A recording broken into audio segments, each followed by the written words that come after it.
I told you lately that I love you? Could I tell you once again somehow? Have I told you how with all my heart and soul I need you? Audrey, Well, darling, have I told you lately that I love you? I'm telling Because I do. And a woman as precious as you, as gentle as you, should be cherished and nurtured, if I should treated like a hothouse flower, protected and preserved in the delicate warmth without of her own you anyhow. humidity. Huh? Humidity. Oh, I'll turn on the fan. Because when you love a woman, That I love you. I mean, when you really love a woman, Well, darling, that's what you do. I'm telling. Because that's what you should do. So will you? Will I what? Will you marry me? Have I told Till death do us part. Ian, Audrey. every No! The signal. No, I need more time. Azimuth 220. Andromeda. They're here? Who's here? Get the hell out of here. I have to go, I can't explain. No, wait. What do you mean? I'm sorry, No, take me. I'm the dominant species. Ian! Ow! Ian! Ian!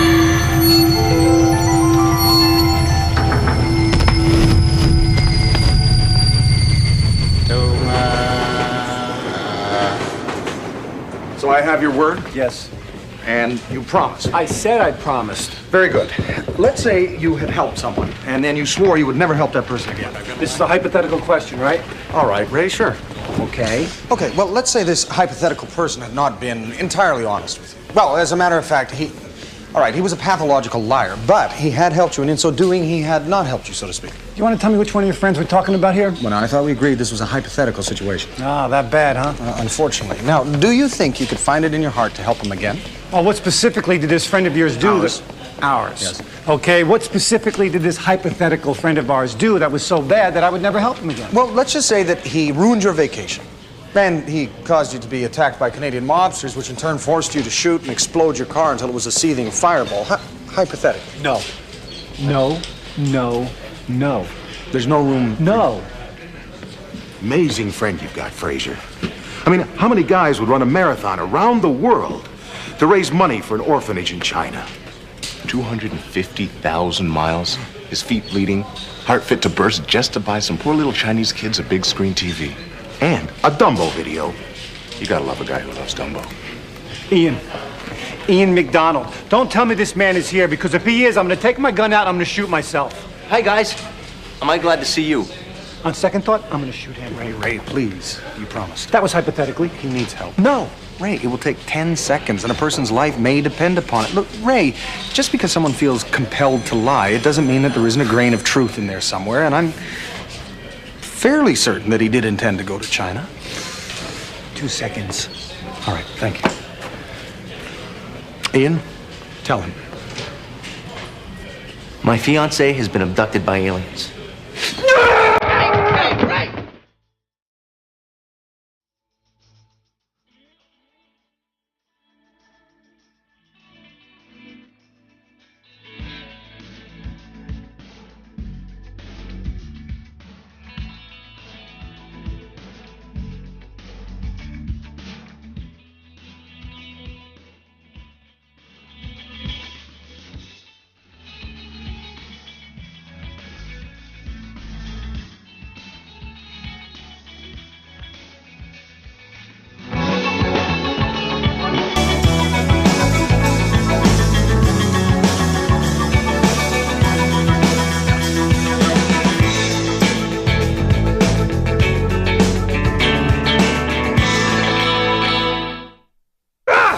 Fine, don't believe me then. I don't. I'm telling the truth. Truth, you don't even know how to spell the word. Truth. Do I need to remind you what happened the last time we went for a ride with this clown? We were in a barroom shootout. There was mud up to here, and we were in a massive car chase. And then he stole my car. Borrowed it. And he did return it. Yes, just in enough time for me to blow it up to save his sorry butt. Now, you should have let me strangle him. It wouldn't have worked. The aliens put a protective force field around me. Ray, wait. We should at least hear him out. Why? What good it'll do? He'll only tell us a bunch of lies, and you'll believe him, and the next thing you know, we're going to be driving around in circles, dodging bullets. See, now that never would have happened if you let me drive. Oh, shut up! You know, Ray, every piece of the puzzle that doesn't fit, it just gets us closer to finding that piece of the puzzle which does. Well, thank you, Grasshopper, but I have other business to attend to. You're late. The suspect's heartbeat is probably way too high by now. This thing is useless. Go get me a bucket of ice, a wet towel, and 3 jars of tomato juice. I'll make this guy talk if it's the last thing I do. Go, man, go! There's no time to lose.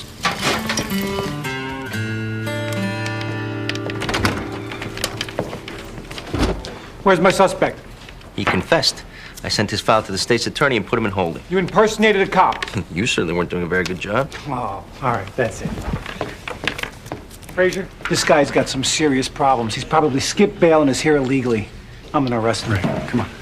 All right, at the very least, we put him on a bus back to Winnipeg, notify immigration, and we do everybody a favor. He's talking aliens, for God's sakes. Well, I agree he exaggerates, but there may be some truth to what he's saying. Let's take the cut on his forehead, for example. Oh, he slipped in the bathroom. I'm not so sure. The presence of minute paint particles, along with the traces of wood in the cut and the abrasions. Wood. A cheap particle board would be my guess. And judging from the angle, he made contact with a low-lying piece of furniture, perhaps a dresser. All right, so he tripped in the bedroom. Well, now that is possible. But that would be an assumption, which is not altogether different from his exaggerations, if you follow what I'm saying. And if we don't investigate, we will never be certain. Of course we will. Never judge a book by its cover, Ray. Never judge a book by its cover. Nobody says that anymore, Frazier. My grandmother did. Oh, I knew she was behind this. Behind what? Oh, never mind. Never mind what? That your grandmother's behind this. You make no sense, Ray. I'm ready. I'm ready. This guy's a moron. You won't regret this, Ray. I already am. Okay, I'm gonna give you my lunch hour. You got 60 minutes of my time to waste, and that's it. Now let's go. You haven't interrogated me yet. Don't push your luck. Just unhook yourself from that machine and let's go. Ray, we're all set up here, shall we? All right. Please state your name. My name is Ian McDonald. And what do you do for a living, Ian? I operate a tourism business out of Ontario. We take Canadians into the United States on sightseeing tours, which is actually where I met Audrey. The minute I saw her, it was magic. Like summer lightning.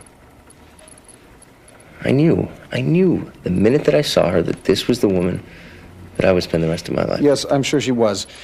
But before Detective Vecchio changes his mind, You should have seen her face when I gave her the ring. It was my mother's. The minute I slipped it on her finger, her eyes, they lit up like a kid at Christmas. Want to get to the point, please? She has blue eyes, just like my mother. And out of the blue, she was abducted. Yes. There was a bright light. I couldn't see a thing. We were on our way to the wedding. We'd stopped off for coffee. Audrey's father, the Doge of Venice, had flown in from Switzerland for the ceremony. The guests are strictly A-list, strictly. Clint, Stallone, Sinatra, Bogart, Look, this everybody. is useless, all right? This guy couldn't tell the truth if his life depended on it. Bogart's been dead for 20 years. Frank Bogart, his younger brother. Big oil man in the Antilles. All right, look, just give me a blunt object. I'm going to put him out of his misery. Oh, yeah? Try it. My father-in-law gave me diplomatic immunity. This is very interesting, Ray. What? Well, it would appear that there was a girl. See? Shut up. And although she may not have been abducted by aliens, according to this, she was abducted. Of course, I suppose we could choose to ignore it. No. Let's call the FBI. I can't wait to see the expression on Agent Ford's face when he gets a load of this wacko. Yes, you're right. He won't take the wacko seriously either. Although, you might find this interesting. Oh, it's a bee sting. They were after Bogart. Killer bees, hundreds of them. Oh, thousands, I'm sure. I think the stinger's still in there. It appears to be infected. Great Scott. Turtles. Turtles. Ow! Police brutality! I have removed it. I see. I expected better of you, sir. Sit down. I'm calling The Hague. Shall we? As a political prisoner, I demand that you people guarantee my safety under the Geneva Convention. So what was with the turtles? Well, there were no turtles, right? Well, I know there were no turtles. What were you doing? Oh, I was simply trying to distract him so that I could remove this. A needle. So what is he, on drugs? I didn't see any signs consistent with prolonged drug usage, a.k.a. track marks. And Ian hardly seems the kind of fellow who needs help to escape from reality, but perhaps we should ask him. So he can tell us that it's an immunization shot for his honeymoon with the Doge? I don't think so. Well, in that case, Ray, we will have to ask whoever it is that put this there. Oh, look, you only got 60 minutes. Why only 60? Because that's my lunch hour. Understood. Okay, and under no circumstances is that little liar going to set foot in my car. All right, we'll take my car. You have a car. Yes, I have a car.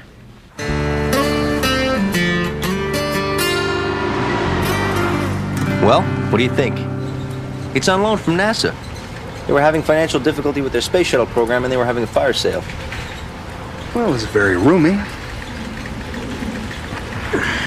Do you mind? There's a draft. It's very bad for the lumbago. No, not at all. Oh, excuse me. Certainly.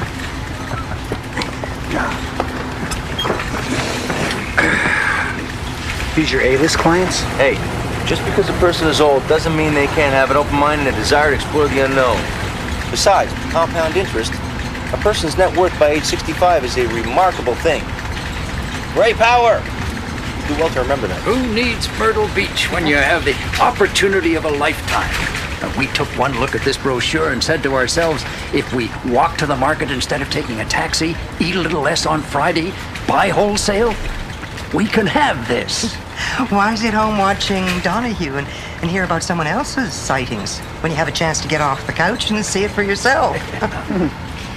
May I? Oh, certainly. Thank you. A close encounter. It's guaranteed in the brochure. There are all kinds of close encounters. So it would appear. Sea Base 24, home of Hangar 57, the U.S. government's top secret UFO intelligence operation. Tour the base, meet the aliens, take a ride on a real flying saucer. You're actually charging money for this? With a money-back guarantee. It's a line of bull. The best part is the Skywatch. Hundreds of spaceships from every galaxy gather around in an interplanetary display of precision flying. Norman flew during the war. Now, dear. And our son's a pilot. It's been a long time since I've seen him. Well, he's probably busy. I miss him. What a nice doggy. Well, he's a wolf, actually. And he's on a diet. That's enough. Nice piece of fried chicken, Mr. Glassman. It gives me heartburn. I told you should have made boiled. The rump roast, honey. Allergic. Ladies and gentlemen, if you look to the left, you'll notice we're passing through Jackson. In 1983, I myself personally witnessed a spaceship suck the milk out of an entire herd of cows. Moo.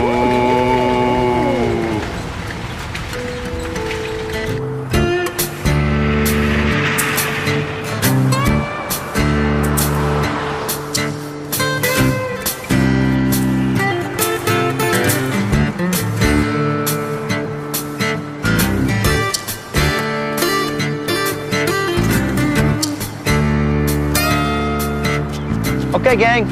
We meet in the mission room for a briefing at 1500 hours. That's 3 o'clock for those of you not yet on space time. He's such a nice boy. I love his dog. Space-time fellow travelers. Yeah, ufologists. Hundreds, thousands. They all come here. This is like the Woodstock of psychic fairs. This place is famous, the Constellation.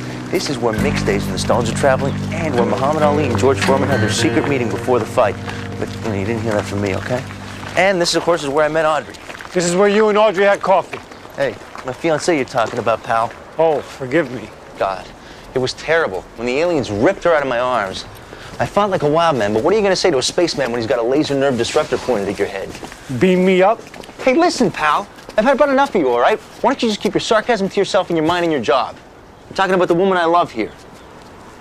Okay. All right, now look, it's a real disaster area in there, so just keep your cool. I wanted to preserve the integrity of the crime scene. Come on.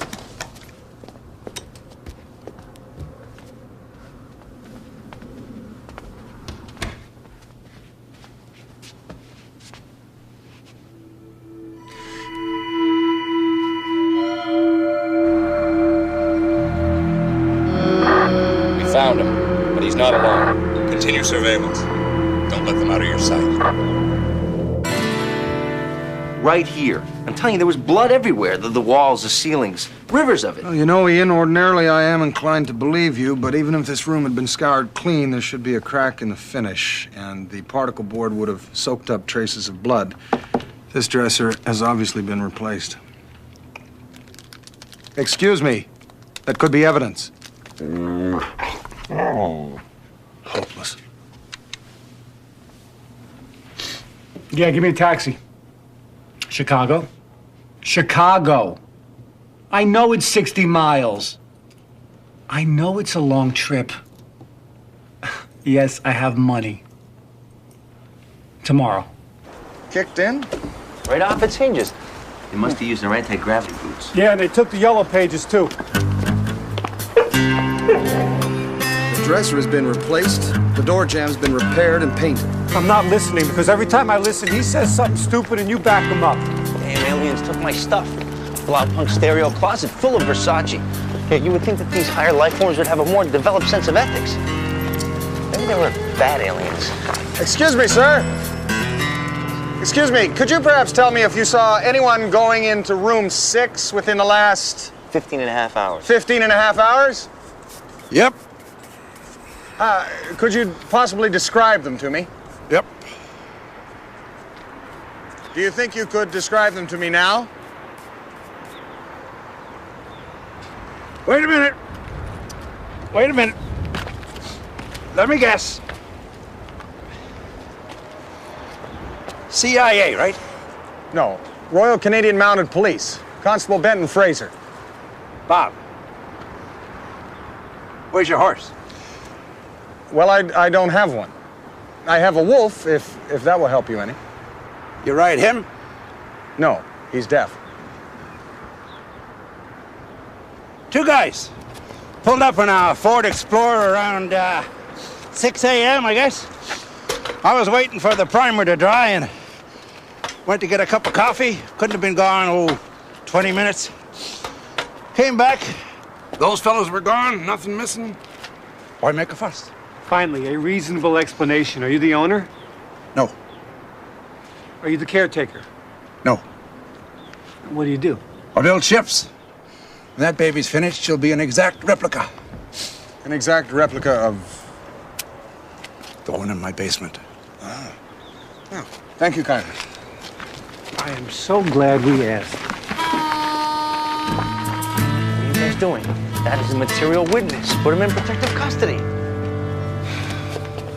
Okay. 2 aliens in a Ford Bronco. Simple explanation. They're exerting mind control of the Ford Motor Company and using them to cover their tracks. How do I get out of this town? Left at the corner. Well, I don't have a car. Then you have a problem. You have no idea. Is there a car rental agency? Apollo 13 Rentals. How about a bus? Last one went through an hour ago. Does the space shuttle fly over anytime soon? Ask Bob. I'd rather gouge my eyes out with a dull spoon. No, it's just an expression. Mind control over the Ford Motor Company. What's the matter with you? Well, you know, Ray, on the surface it does appear to be slightly Look, Fraser, we are far-fetched. talking to a man who lies with a skill equal only to used car salesmen and presidents. Thank you.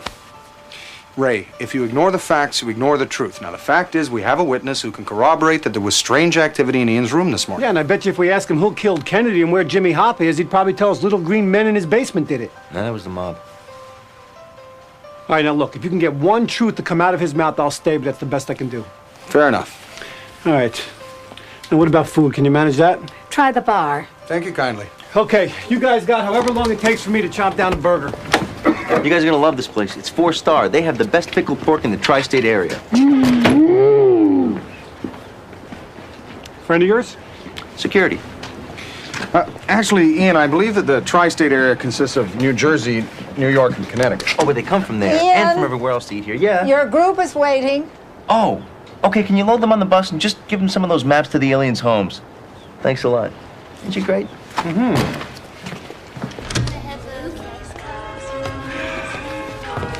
Well, this is it. This is where Audrey and I had our engagement party. Quite the shindig, I'll tell you. Now, is there anyone you recognize from last night? You know, it's hard to say. I mean, all I could see was Audrey. Well, there probably were other witnesses, Ian. Yeah, well, maybe we should ask the space lady here. She might know something. Excuse me, you got anything other than the Skywatch burger? You're not from around here, are you? Not unless there are aliens who look like second-generation immigrants. Hey, I recognize you. You were behind the bar last night. Yeah, and the night before that, and the one before that. Haven't seen you here before. No, ma'am. I'm from the Northwest Territories. Now, is it possible that if my friend recognizes you from last night, that you might also recognize him from last night? Why don't you ask him? Oh, that's a long story. Yeah, sure, he was here last night. What? Well, the space lady was just saying. I heard, okay? Yeah, he sat right there, actually. You were here with Audrey McKenna, right? Yes, Audrey. Audrey McKenna. Yeah, you had a beer and she had 2 cosmopolitans. Audrey never has more than one. It's been a good night. Wait, you actually saw this man with the woman that he said he was with, and she was actually being nice to him? He's a quick one. Well, ordinarily, yes. Can you tell us where we could find this Audrey McKenna? She's not a townie. Doesn't talk much about herself or her work, which probably means she works on the base. She works at the base? Audrey works at the base? And this fact never came up? I've given you my lunch hour. I've come all the way out here to Nutsville, USA to check out your cockamamie story and canvass suspected aliens, only to have the space lady here tell me that Audrey McKenna may or may not work at a base of which you know nothing about? I knew everything I needed to know about her, okay? Like what? Like the important stuff. Like who she was inside. I didn't have to ask her a bunch of stupid questions. I took one look at her and I knew who she was. In here. I always have. God, that's beautiful. Thanks. How long did you know her? I don't know. I came in here last night at about 10 o'clock and she came in at about 10:30. You met her last night? It only takes a moment. My mother used to say that. I thought it was Barbra Streisand. Oh, you know my mother? Hey, her next album is going to be a killer. All right, that's it. Come on, I'm going home. No, please. I made a promise. Yeah, and she said yes, and then you gave her a ring, and her eyes lit up like it was Christmas, and you all lived happily ever after. I made a promise to my mother. She gave me that ring before she died. She told me to give it to the one woman that I truly love and care for. I told her that I'd give it to the woman that I would be faithful to for the rest of my life. Not like my father. Please, you gotta help me. I have to find her. We should go to the base. U.S. Army base. Yes. Frazier, the Army does not like civilians snooping around their backyard, okay? They tend to respond with heavy ordnance. No problem. We'll show them the pass I got from Desert Storm. Excuse me, ma'am. Could you direct us to the base? Yeah, make a left up the road. It's about 5 miles. Thank you. He made a promise, Ray.